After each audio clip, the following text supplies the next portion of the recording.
ये नित्यं व्रतमंत्र होम निरता ध्यानाग्निहोत्रा कुला षट्कर्मा विरता सपोदंतना साधु प्रिया समाधि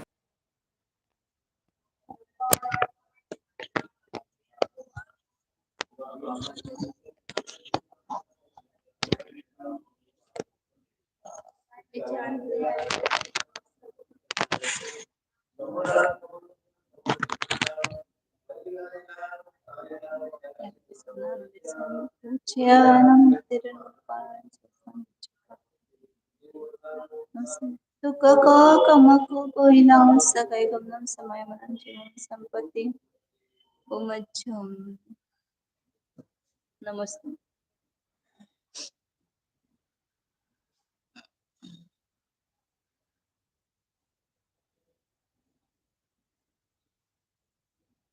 लक्ष्मी निवास निलयम निधाय विलीन विलयम निधाय रुदिवीरम आत्मानुशासनमहं वक्षे मोक्षाय भव्याणाम्।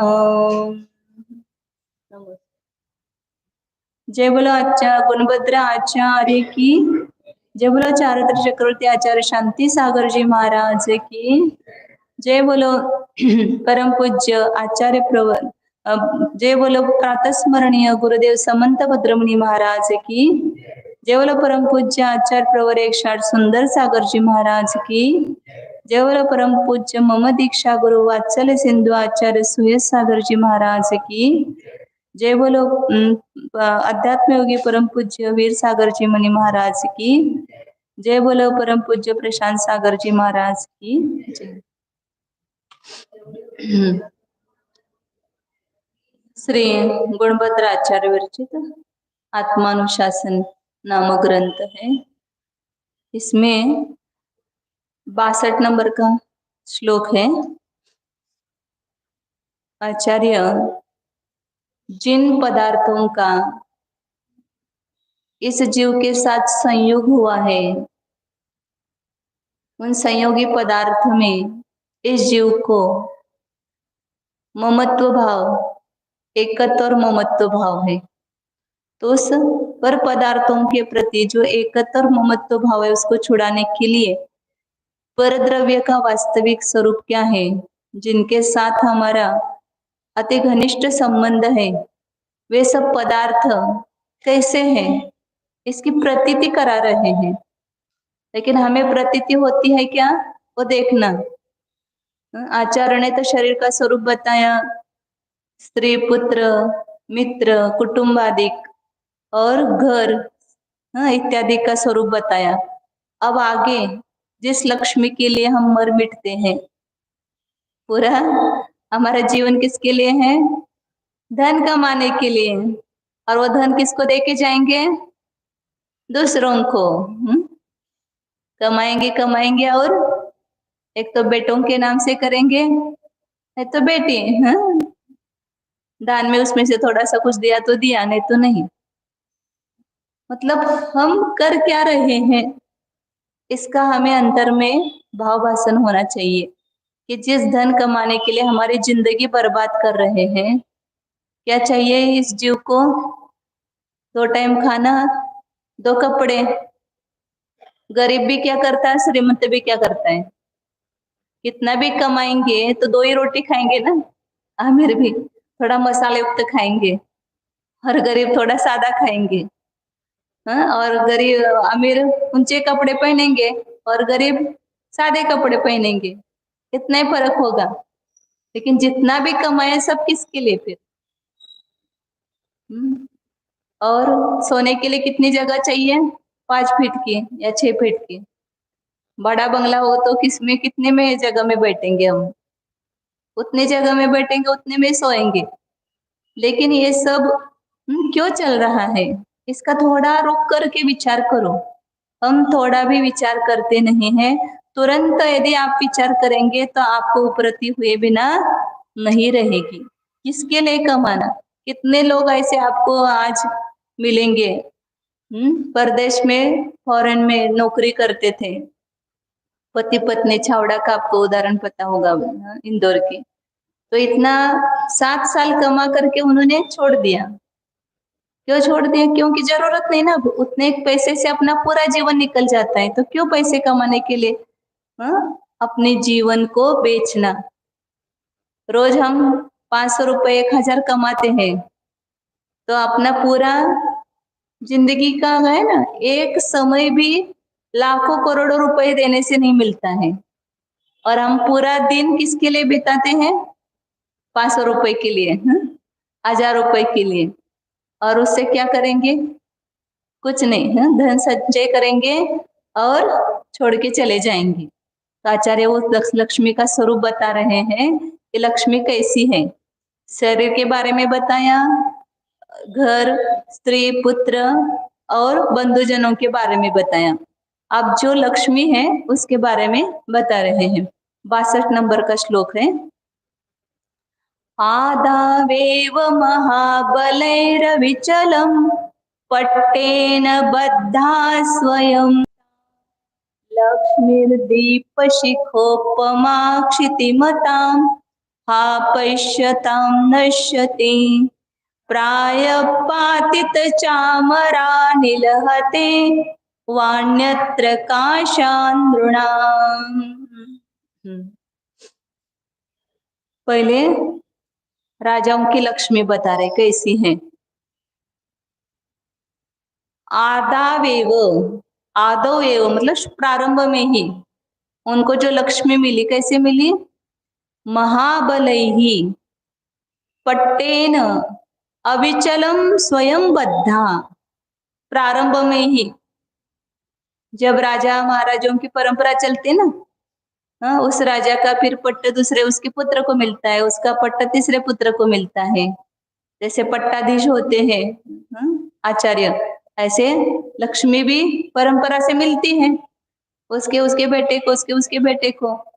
तो पहले ही प्रारंभ में ही जब राजलक्ष्मी प्राप्त हुई, तब बड़े बड़े जो मंत्री, महामंत्री और सेनापति इत्यादिकों के द्वारा पट्ट रूप से, अविचल रूप से बांधी गई। मतलब वो महाराजों की लक्ष्मी की महिमा बता रहे हैं, वो कैसी लक्ष्मी थी उनकी, कि उनको वो लक्ष्मी सब मंत्री और सेनापति के द्वारा पट्टबंद करके, मतलब उनका पट्टाभिषेक करके, मुकुट पहना करके वो लक्ष्मी उनको प्रदान की गई थी, प्राप्त हुई थी वो लक्ष्मी। और कैसे थी लक्ष्मी उनकी? राजलक्ष्मी रक्षाध्यक्ष भुजासी पंजररुता, 24 तास, 24 घंटे जो रक्षाध्यक्ष है, मतलब उसकी रक्षा करने में तत्पर अंगरक्षक, उनकी भुजाओं में असी पंजररुता, तलवार जब रहते हैं ना वहां बॉडीगार्ड राजा के इधर उधर, कैसे रहते हैं? हाथ में तलवार लेकर के।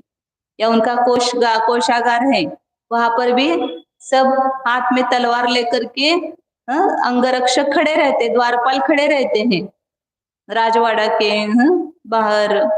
कोषाध्यक्ष जहाँ पर उनका सब धन रखा हुआ होता है उसको भांडागार कहते हैं, उसके बाहर या राजा के पास सब बॉडीगार्ड रहते हैं।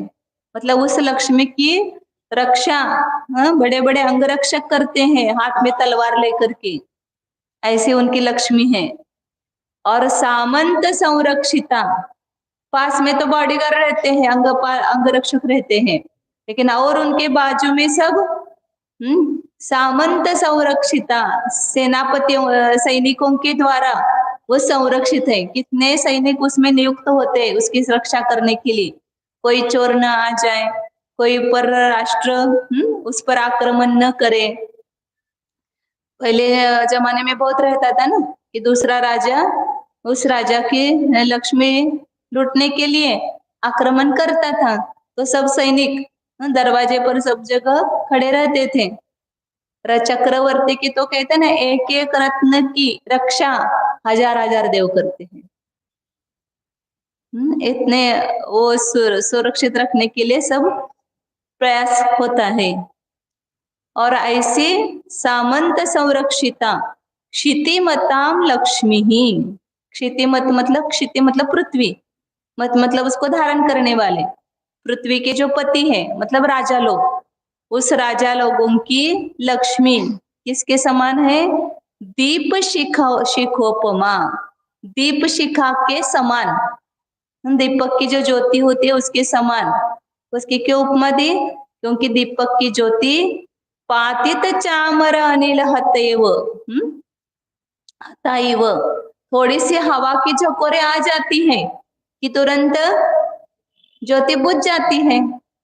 ऐसे ये राजाओं की लक्ष्मी भी, जिसको सेनापतियों ने पट्टबंध से उसको प्राप्त हुई थी, अंगरक्षकों ने उसकी रक्षा की थी, सैनिक उसके रक्षा में सब नियुक्त थे, ऐसे राजाओं की लक्ष्मी भी क्या होती है?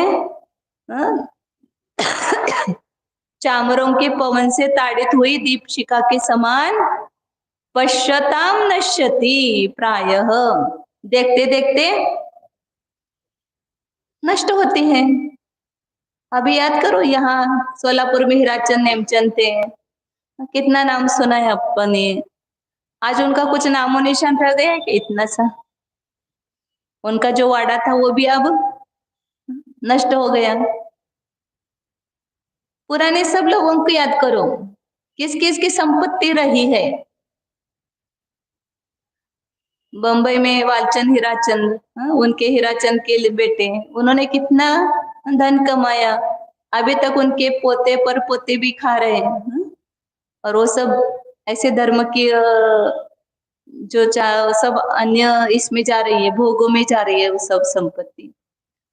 तो ऐसे बड़े बड़े लोगों की, ऐसे बड़े बड़े राजा लोगों की संपत्ति भी देखते देखते नष्ट हो जाती है।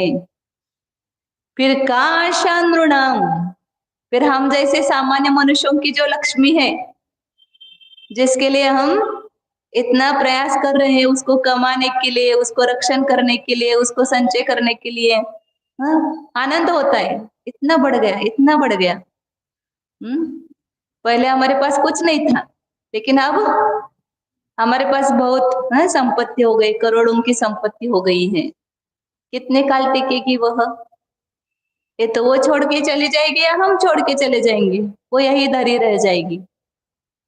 वो एक आपने देखा होगा ये भजन, उस पर वो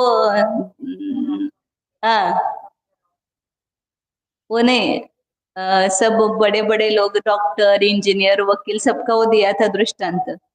वो क्या कर रहे थे, वो डॉक्टर सब देख रहे थे पेशेंट को और खुद ही मतलब हार्ट अटैक हो गया, चले गए, मर गए, ऐसे वो दिखाया था उसमें सब पूरा इतिहास में। जो भी सबका ले लिया था उन्होंने, पंडित जी, वकील और इंजीनियर, डॉक्टर, ऐसे सबका लिया था। मतलब एक क्षण भर में नष्ट होने के लिए देर नहीं लगती है। वो लक्ष्मी भी देखते देखते विलय को प्राप्त होती है। तो ऐसे राजाओं की लक्ष्मी की एक कथा कि जिसका इतना संरक्षण है, इतने सब सैनिक रक्षण करते हुए भी उस लक्ष्मी रहती है क्या अविनश्वर? नहीं रहती है। तो हमारी लक्ष्मी कैसे रहेगी? उस लक्ष्मी के पीछे हम रहे हैं, लगे हैं। वास्तव में लक्ष्मी क्या है? ये नाशवंत अध्रुव लक्ष्मी अपनी नहीं है। वास्तव में अपने पास कितनी लक्ष्मी है ये अपने को पता नहीं है, इसलिए इस लक्ष्मी की इतनी महिमा हमें आ रही है, और उसको कमाने के लिए हम अपना पूरा जीवन बर्बाद कर रहे हैं। वास्तव में आत्मा में अनंत गुण रूपी लक्ष्मी भरी हुई है, अनंत गुण रूपी लक्ष्मी का ये स्वामी है, लेकिन इसको पता ही नहीं है। इसके एक एक गुण की भी कितनी कीमत है। अनंत ज्ञान, एक ज्ञान के एक पर्याय में कितने अविभाव प्रतिच्छेद है, अनंत अनंत अविभाव प्रतिच्छेद है। और उससे तो केवल ज्ञान तक जाओ तो कितना उसमें उन गुणों में विकास हुआ है, लेकिन वो गुण रूपी लक्ष्मी अपने दिखती नहीं है। इसलिए हम करते हैं लक्ष्मी पूजन दीपावली पर, इसकी पूजा करते हैं। बहुत सारे लोगों को देखा है हमने, इतना धर्म करेंगे फिर भी वो लक्ष्मी पूजन के दिन सब चांदी के सिक्के, सोने के सिक्के सब थाली में रखेंगे और उसकी पूजा करेंगे। उस लक्ष्मी की पूजा करने के लिए नहीं कहा था। लक्ष्मी पूजन इसलिए था कि उस दिन भगवान महावीर को मोक्ष रूपी लक्ष्मी प्राप्त हुई और गंधर्व को केवल ज्ञान रूपी लक्ष्मी प्राप्त हुई थी। उसकी पूजा करने के लिए उसको लक्ष्मी की उपमा दी। लेकिन लोगों ने इसको लक्ष्मी मानी है धन को, इसलिए उसकी पूजा करने लगे। उसकी पूजा करने से धन मिलता है कि केवल ज्ञान की पूजा करने से धन मिलता है? किसकी पूजा करने से धन मिलता है? धन की पूजा करने से किसी को धन नहीं मिलता है। पुण्य से धन की प्राप्ति होती है। और पुण्य कहाँ पर होता है? जिनेंद्र भगवान के देवशास्त्र गुरु के चरण कमल में ही पुण्य की प्राप्ति होती है। उनकी भक्ति से पुण्य की प्राप्ति होती है। इसलिए अन्य देवी देवताओं की भी पूजा आराधना इस लक्ष्मी के लिए करते हैं ना। कौन सी देवी वो? धन लक्ष्मी। लक्ष्मी होती है वो धन, उसके धन के लिए उसकी पूजा करते हैं। घर में देखो तो सभी के, इतने जैन लोगों के आप में घर में, हमारे उधर तो बहुत जगह देखते हैं लक्ष्मी का, सरस्वती का उसका फोटो रहता है और लक्ष्मी ऐसा पैसा दे रही है। तो ये सब मूढ़ता है, हमारे अज्ञान भाव है। और हमको लक्ष्मी चाहिए क्यों? लक्ष्मी मतलब पैसा धन, उसकी कीमत कितनी है? उपजीविका चलाने मात्र। किस लिए पैसा चाहिए? उपजीविका का एक साधन है। लेकिन वो उपजीविका का साधन न बन करके हमारे जीवन का वो साध्य बन गया है। हम किस लिए हैं? सब लड़कियां पढ़ती है और क्या करती हैं? हमें जॉब चाहिए। क्यों? जे ओढून ताणून स्वतःवर काय करून घेतो आपण? संकट करून घेतो। ने हमारा पूरा दिन जो अपने धर्म ध्यान के लिए मिलता था, वो पूरा ध्यान किसके लिए जा रहा है? पैसा कमाने के लिए। पढ़ने के बाद कमाना ही चाहिए ऐसा किसने कहा है क्या? पढ़ना किस लिए? अपने ज्ञान की वृद्धि के लिए, अपने उपयोग की विशुद्धि के लिए पढ़ना है। लेकिन लोगों को लगता है कि इतना पढ़े और कुछ कमाई नहीं तो लोग क्या कहेंगे। लड़कियों का तो यही अभी मानस बन गया है, हमारे पढ़ने का क्या मतलब है, हम नहीं कमाएंगे तो आपने एक योग्यता प्राप्त की, एक ज्ञान बढ़ाया, लेकिन उसका उपयोग धन के लिए करना चाहिए ऐसा कुछ लिखा हुआ नहीं है। मतलब जिस लक्ष्मी के लिए हम अपने पूरा जीवन बेच देते हैं, वह लक्ष्मी रहेगी क्या या अपने साथ जाएगी क्या? अपने साथ भी जाती नहीं है और रहती भी नहीं है। इसलिए कार्तिकान प्रेक्षा में कहा है कि जा सासयान लच्छी चक्रहराणम पुण्यवंतानम साक्यम बंदे रई पुण्यहीनानम अपुण्णानम। जो लक्ष्मी, चक्रवर्तियों की भी लक्ष्मी शाश्वत नहीं रहती है। जो अतिशय पुण्यशाली, इस संपूर्ण मध्य लोक में सबसे ज्यादा पुण्यशाली कौन है? तो चक्रवर्ती। तीर्थंकर वो पुण्यशाली वो अलग बात है, लेकिन सामान्य इसकी अपेक्षा से, लौकिकता की अपेक्षा से देखेंगे तो चक्रवर्ती सबसे पुण्यशाली है। उनकी भी लक्ष्मी दी नहीं रहती। कौन कौन से चक्रवर्ती रह गए अभी तक? कौन है क्या अभी तक? भरत चक्रवर्ती है। कितने चक्रवर्ती हुए? 12 चक्रवर्ती हुए इसमें पंचम चतुर्थ काल में। कोई भी चक्रवर्ती नहीं है। और इतने ही हुए नहीं, चक्रवर्ती जब अपना नाम लिखने के लिए गए पर्वत पर तो वहां पर जगह नहीं थी। इतने चक्रवर्ती हो गए और सब चक्रवर्तियों की लक्ष्मी नष्ट हो गई, तो हमारी लक्ष्मी कैसे रहेगी? थोड़ा विचार करना चाहिए कि मैं इतना कमा रहा हूँ, इतना सब बैंक बैलेंस बढ़ा रहा हूँ, वो क्या कर और होगा उसका? दूसरे लोग एक आएंगे और कौन अपनी संपत्ति का कैसा यूज करेंगे ये भी अपने को पता नहीं। अब देख रहे हैं हम, जैसे हीराचंद जी, वो सब बड़े बड़े लोग, उन्होंने कितना दान किया, कितने अच्छे अच्छे धार्मिक कार्य किए, बोर्डिंग शावेक आश्रम चलाए, सब किए। और उनके अब वंशज क्या कर रहे हैं? जो है सब बेच रहे हैं धर्म का। तो इसलिए बाद में कौन क्या करेगा अपने पता नहीं है। इसलिए कहा ना, निज हाथ दीजिए साथ लीजिए, खाया खोया बह गया। आपके पास लक्ष्मी है तो उसका उपयोग दान देगा, अपने हाथ से दान दो और अपने हाथ से करेंगे तो उसका पुण्य साथ में ले जाएंगे।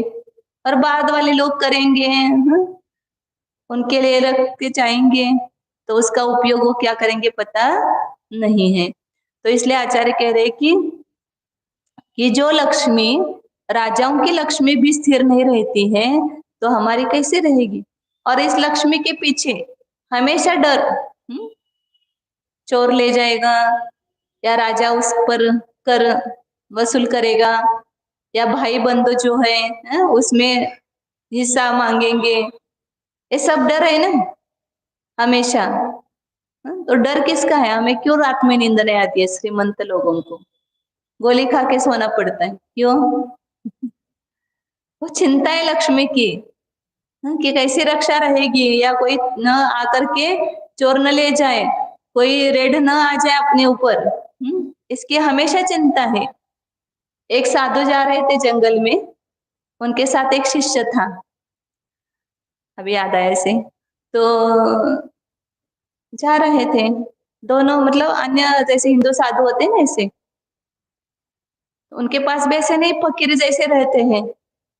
तो जा रहे थे, गुरु कह रहे थे शिष्य को, रात, अंधेरी रात है, रास्ता भयानक है, बहुत डर है, इसलिए हमें जल्दी जाना चाहिए। शिष्य को मन में विकल्प आया, हम साधु लोग, हमारे पास तो कुछ नहीं है, डर किसका? इसलिए वो जा रहे थे, तो बार बार वो बीच में ऐसे बोलते जा रहे थे। तो एक जगह दोनों रुक गए और वहां पर गुरु अपना हाथ पैर धोने के लिए, मुंह धोने के लिए, शिष्य अपनी जो झोली थी, उनके पास झोली रहती है, उसमें उनका जो भी सामान है, खाने पीने का जो भी है वो रहता है।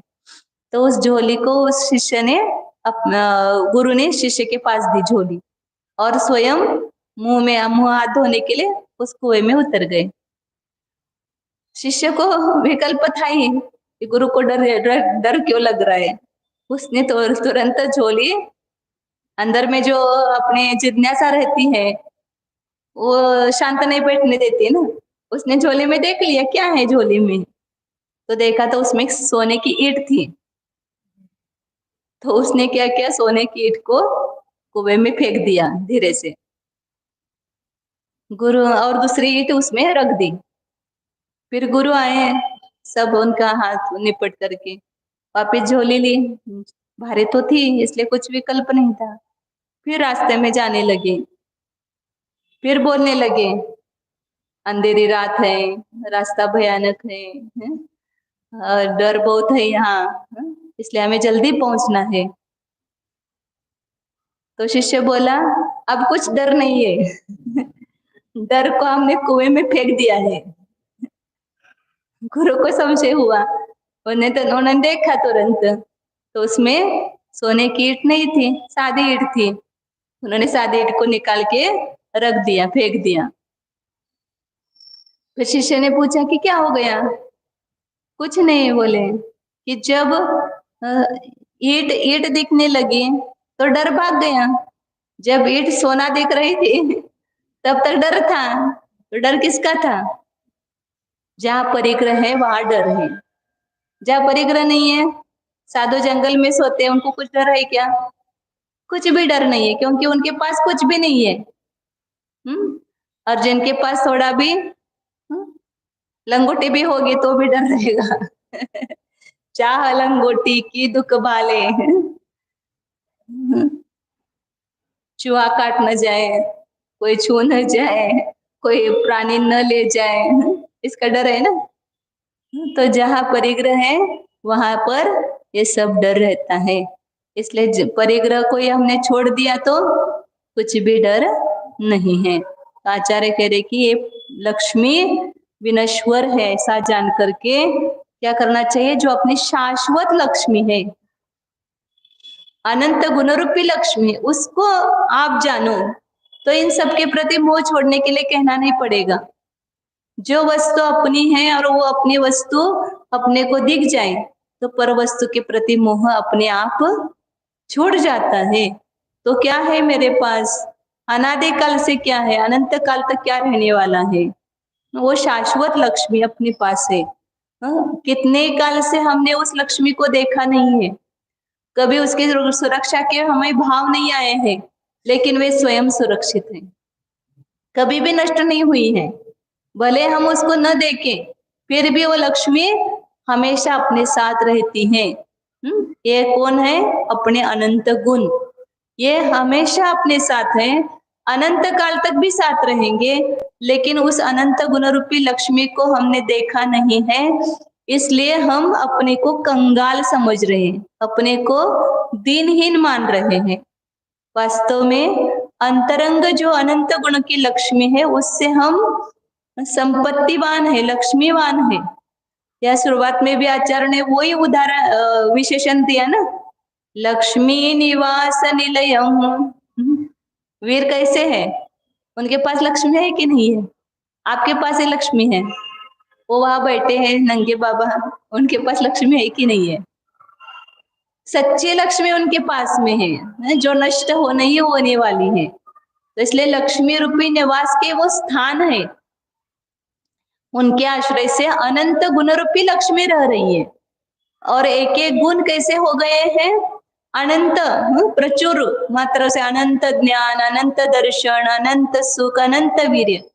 इसलिए तो उनका दर्शन, पूजन, भक्ति हम करते हैं कि उनके पास में यह अनंत गुण रूपी लक्ष्मी प्रकट हो गई है। हमारे पास भी है, जितना उनके पास है उतना ही हमारे पास में है, लेकिन वो लक्ष्मी हमसे क्या हो गई? दूसरे ने उस पर कब्जा किया है, हमारे लक्ष्मी पर, और उनकी लक्ष्मी उनको प्राप्त हो गई है, उनके स्वाधीन हो गई है। हमारी लक्ष्मी कर्म के अधीन है। इस कर्म रूपी पुलिसों ने हमारे अनंत गुण रूपी लक्ष्मी पर कब्जा किया है। क्यों कब्जा किया है? क्योंकि हम उसको रखने के लिए लायक नहीं है। जब कोई बेटा उसके नाम करने के लिए लायक नहीं होता है, तो संपत्ति किस में जमा करते हैं? सरकार में। या अभी ये लायक नहीं तो इसके नाम कैसे करेंगे? बैंक में भी खाता नहीं खोल सकते ना, जब तक वो लायक नहीं हो जाता है तब तक। दूसरों के नाम से लग करके फिर उसका माता पिता का नाम लगाना पड़ता है। तो जब तक वो बेटा लायक नहीं होता है, तब तक उसके नाम संपत्ति नहीं कर सकते हैं, तो सरकार में जमा होती है। उसी प्रकार हम भी अनादिकाल से अनंत गुण रूपी लक्ष्मी के स्वामी होते हुए भी उसको रखने के लिए लायक नहीं है। क्यों? क्योंकि हमने कभी उस संपत्ति को अपना माना नहीं, उसको देखा नहीं अपना। एक इंद्रिय में थे तब तो लायक ही नहीं थे। एक इंद्रिय, द्विंद्रिय, त्रिंद्रिय, चतुरिंद्रिय पर्याय में उस अनंत गुण रूपी लक्ष्मी को प्राप्त करने की। अब सौदनी पंचेंद्रिय होने के बाद लायक बन गए हैं, फिर भी उसका अज्ञान होने के कारण वो संपत्ति हमें प्राप्त नहीं हो रही। जब हम कर्म के साथ झगड़ा करेंगे, जैसे वो एक सेठ जी थे, उसका बेटा था, एक ही अकेला बेटा था, और बचपन में ही पिताजी चले गए। तो फिर संपूर्ण सेठ जी की संपत्ति किसके अधीन हो गई? सरकार के अधीन हो गई। फिर उसके बदले में उस बेटे को क्या दिया जाता था? एक महीने को उसको जो भी खर्चा आता है 500 रुपए उसको दिए जाते थे। वो बेटा क्या समझता था? मैं कितना अच्छा हूँ, सरकार कितनी अच्छी है, मुझे बिना काम किए 500 रुपए देती है। एक महीने में 500 रुपए मुझे बिना काम के मिल जाते हैं, तो बहुत बड़ी सरकार है, अच्छी सरकार है। सरकार के बहुत गीत गाता था। फिर बड़ा हो गया, बड़ा होने के बाद उसके आड़ोस पड़ोस के लोग बोलने लगे कि तुम उस सरकार के गीत गाते हो। सरकार के गीत क्यों गाते हो? तुम्हारी तो करोड़ों रुपयों की संपत्ति है जो तुम्हारे पिताजी सरकार के अधीन करके चले गए हैं। तो उस सरकार तुम्हें मुफ्त में नहीं देता है, तुम्हारी संपत्ति उसके सरकार में जमा है, उसके बदले में थोड़ा सा तुम्हें ये दिया जाता है। तो भी उसको विश्वास नहीं होता है, क्योंकि कभी बचपन से उसने अपनी संपत्ति देखी ही नहीं है, तो उसको विश्वास नहीं होता है। फिर जब 2, 3, 4 लोग उसको कहते अड़ोस पड़ोस के, तो फिर उसको ऐसा लगने लगता है कि कुछ ना कुछ सच होना चाहिए। फिर वो सरकार में जाकर के देखता है तो उसके नाम से करोड़ों रुपयों की संपत्ति, उसके नाम से इतनी जमीन, इतने धन, इतने रुपया उसके नाम से सब जमा था। फिर वो क्या करता है, सरकार से, अब सरकार के 500 रुपए चाहिए कि उसको तुरंत विश्वास आ जाता है कि मेरे तो 500 रुपए नहीं, मुझे करोड़ों रुपए चाहिए। आपके 500 रुपए अब हमें नहीं चाहिए, हमें मेरे जो निज मेरे हक के अधिकार के जो रुपए है, पैसा है, धन है, वो मुझे वापस दीजिए। अब आपका 500 रुपए मुझे नहीं चाहिए। सरकार के साथ जब कोर्ट कचहरी चलती है तो फिर उसको अपनी संपत्ति मिल जाती है। उसी प्रकार हम भी क्या है, अनादिकाल से ऐसे ही उस बेटे के समान अपनी संपत्ति को रखने के लिए लायक नहीं थे, तो सब कर्म रूपी सरकार ने हमारी पूरी संपत्ति अपने खाते जमा की है। हमारा अनंत ज्ञान होते हुए भी वो ज्ञानावरण कर्म क्या कर रहे हैं, हमारे ज्ञान पर कब्जा किया हुआ है और थोड़ा सा ज्ञान देता है। हमें क्या कितना क्षोभक्षम हो गया, हमें कर्म ने कितना दिया, कर्म के क्षोभक्षम से हमें इतना ज्ञान हो गया। थोड़ा सा धन देता है तो अपने को लगता है कि ये पुण्य कर्म का, मेरे पुण्य कर्म का उदय कितना अच्छा है, पुण्य कर्म हमें धन देता है, स्त्री पुत्र मित्र आदि प्रदान करता है।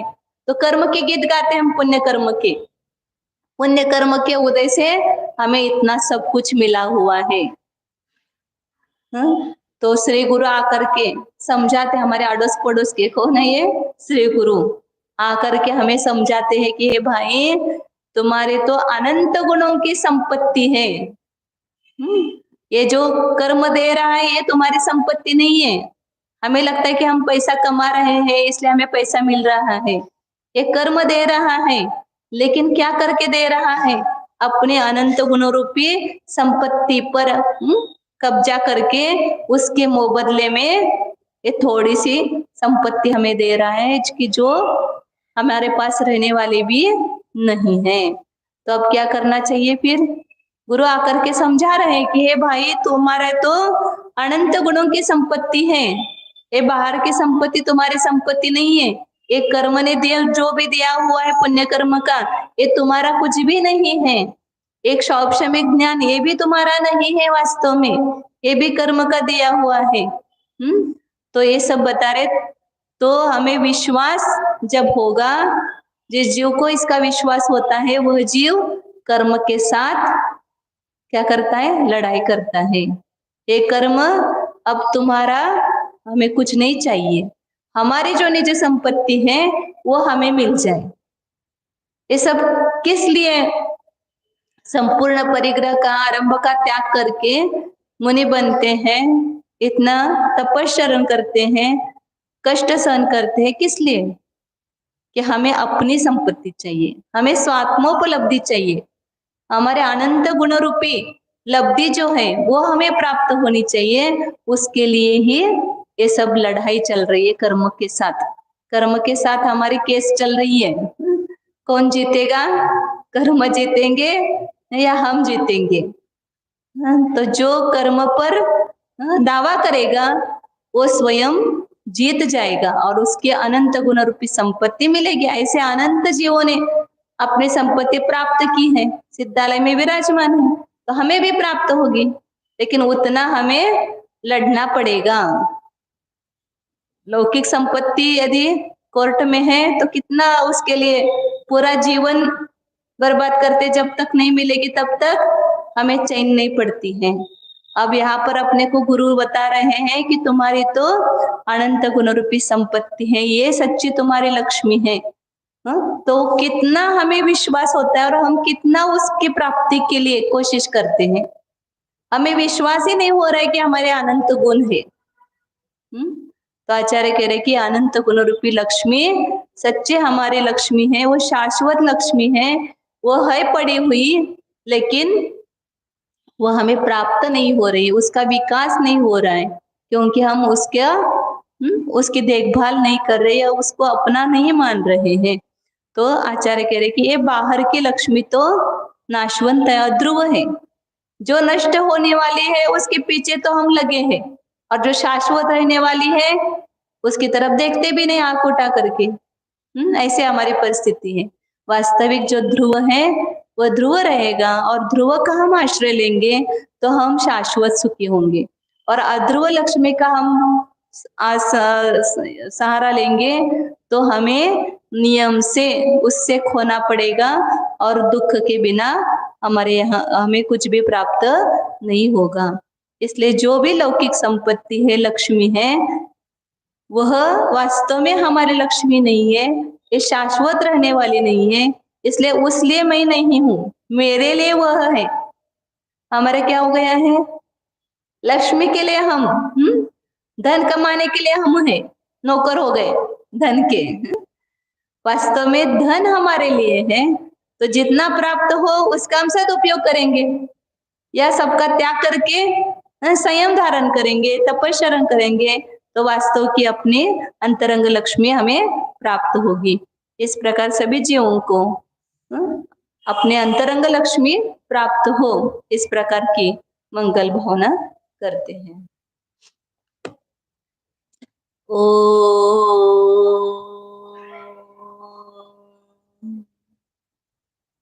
जानिए,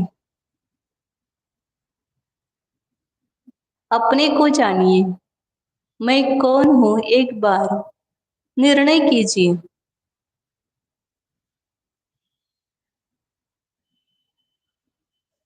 अपना परिचय, शाश्वत परिचय प्राप्त कीजिए। ये बदलने वाला परिचय मेरा नहीं है। कभी मनुष्य, कभी स्त्री, कभी पुरुष, कभी बालक, कभी तरुण, कभी प्रौढ़, ये बदलने वाला रूप है। ये मेरा शाश्वत परिचय नहीं है।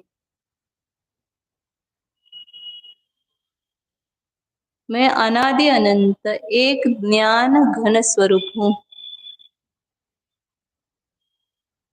मैं अमूर्तिक असंख्यात प्रदेशी हूँ। नानादि अनंत गुणों का पिंड हूँ। ये मेरा शाश्वत परिचय है। किसी भी पर्याय में रहूं, मैं इसी रूप हूँ।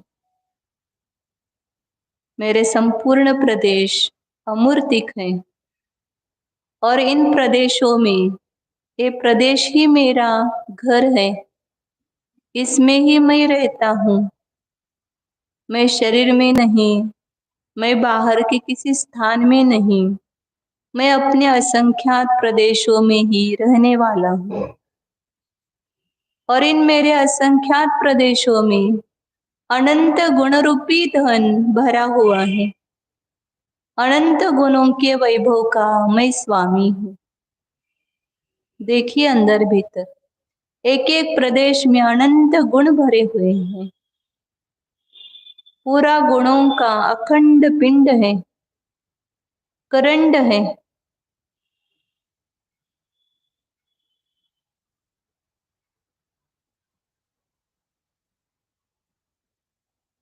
यह मैं अनंत गुणों का निलय हूँ, अनंत गुणों का रत्नाकर हूँ। जिस प्रकार समुद्र में अनगणित रत्न रहते हैं, इसी प्रकार ये मेरे आत्म रत्नाकर में अनंत गुणरूपी रत्न छिपे हुए हैं।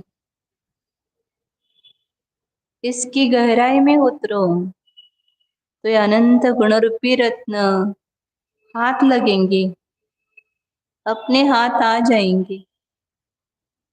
तो जानो, अनंत ज्ञान, अनंत दर्शन, अनंत सुख, अनंत वीर्य, प्रभुत्व, विभुत्व, सर्वदर्शित्व, सर्वज्ञत्व, स्वच्छत्व, प्रकाशत्व इत्यादि अनंत गुणों का, अनंत शक्तियों का यह मैं एक अखंड पिंड हूँ।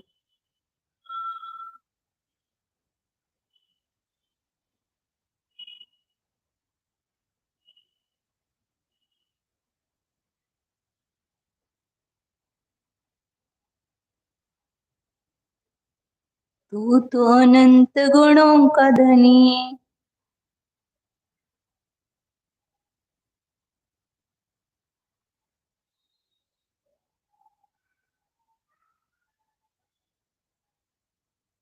अपने अंतः चक्षु खोल करके देखिए, मेरे इस स्वराज्य में क्या भरा हुआ है।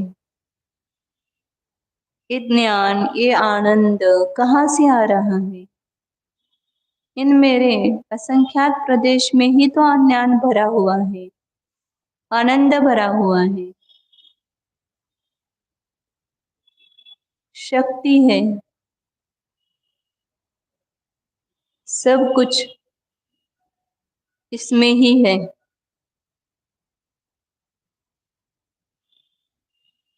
सच्चिदानंद स्वरूपोऽहम् शाश्वत चैतन्य रत्नाकर स्वरूपोऽहम् चैतन्य चिंतामणि स्वरूपोऽहम् अनंत गुण रत्नाकर स्वरूपोऽहम्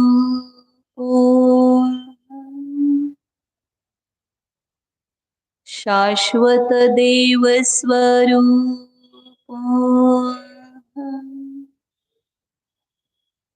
निष्कलंक चैतन्य स्वरूपोऽहम्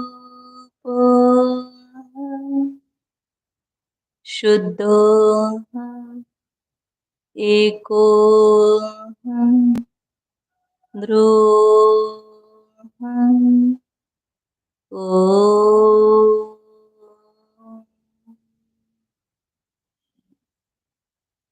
विसर्जन। नमो अरिहन्ताणं नमो सिद्धाणं नमो आयर्याणं नमो